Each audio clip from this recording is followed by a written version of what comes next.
lâu tục chọn làm vết cũng đấy MS family này dù channel chọn chỉ về con đầm buộc lệ cái chỗ con channel te mình lâu view saka mình lâu sub saka mình lâu share saktorin in không in con đầm lệ so hi đi na chọn Monday ni khan away khat na atan kanin entira ton lama tangin karon plok to OPD well in entir tur lo la kal le tu tur ta na tangtil tangkai a thei ang in step 1 angin karon len lo to karon dal to ebena hian ani the na tur ani a chu nga tangin karon la ama ro chu hallo ani a vlog am hallo an tia security ten an mo chuan han chen ti sia chu wangin hei arokin karon lokania so kong khar pui khani OPD lo ni che kha ei ground floor a omani menge da tanga lo che kha building khu saber ngin taka kal khan ni ta so kong ka pui ni a lo che ding lam panga counter so counter om so ta son hing zia tur ni address te chu mi zo chuan he ta hen atia che opposite a hian OPD lekha la tur in entr na lekha la tur khan in line tur ani ta ni so in line an tlem khong maya achak chuan tama achak khop maya ti son in lekha la ka in en na tur in entr na tur for sang a dikhan kan kal dar ta me ni chuan hei thil changtlung tak cái hi voin thi na tur ani a voin hi Wednesday ni ta a voin thi na voi thum na voi le na voi nga na voi som di na thleng po lo ni sela revisit reng tur kha chuan in hei OPD le khalak na sir chi a hi counter number 2 so ta son in register le tur ani ta ni ta son in ja lo le zel tur ani ta a register nun jak tur ani chuan thil hi ahar salawani ti hi karon soi du ani miso ten damdo in tha kan pan ve thei na nai ber neighrims hospital hi hupur takin kan hupur chena tung thiam lo kan nei phi chon tung thiam swai tu emote kan india tung thiam swai tu nei tu lo tan phi chon kal lo ate kan lo tlak pal chena ni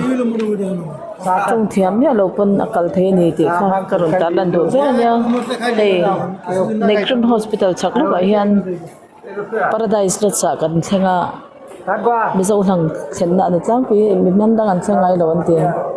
ta chuan nei tu ten fela an fa te pahne hian dam lo an hroi chen ama ro chu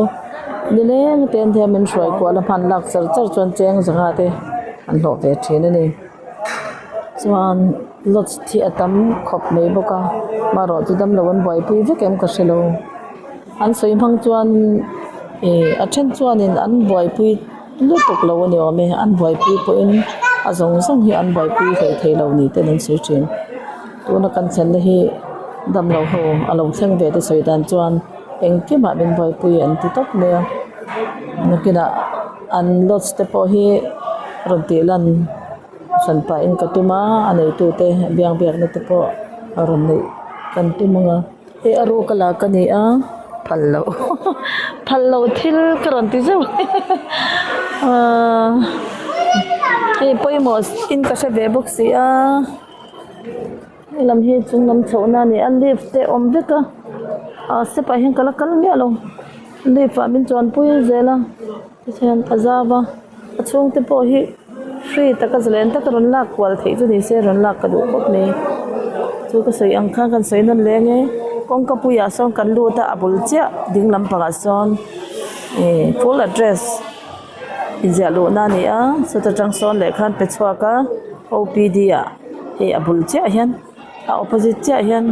kong ka lu avela ma zo khian ti khian OPD le kha chu kan lata ni chuan in entr nam le don reng in so abul cha hian revisit counter lo ta ni so ta son in zia lo le zel tur ani register bua hian fel takathil anti awangin akha ngai ni kha zong khan ni le hostela chuan tul dang a om chuan hi boina tan step 2 ni ro se zawa in hlok puin an lo mang ula te kha ru sakna kan han le chu na kwal chu a theng em oruk te engkang kal kwal don chinang yo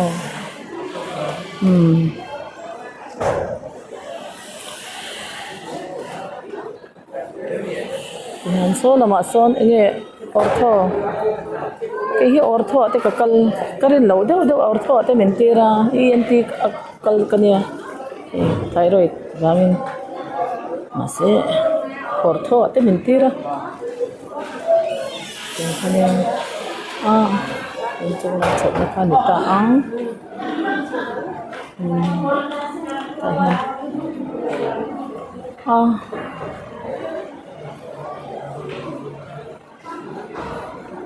Pone se do to so kila so lam so coffee ai in vel zing atanga OPD boy pi coffee chuan in coffee te ang ai tur hi prop te na hian a om bok ani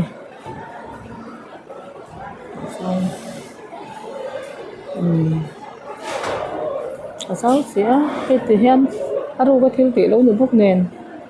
do tok me na chaw me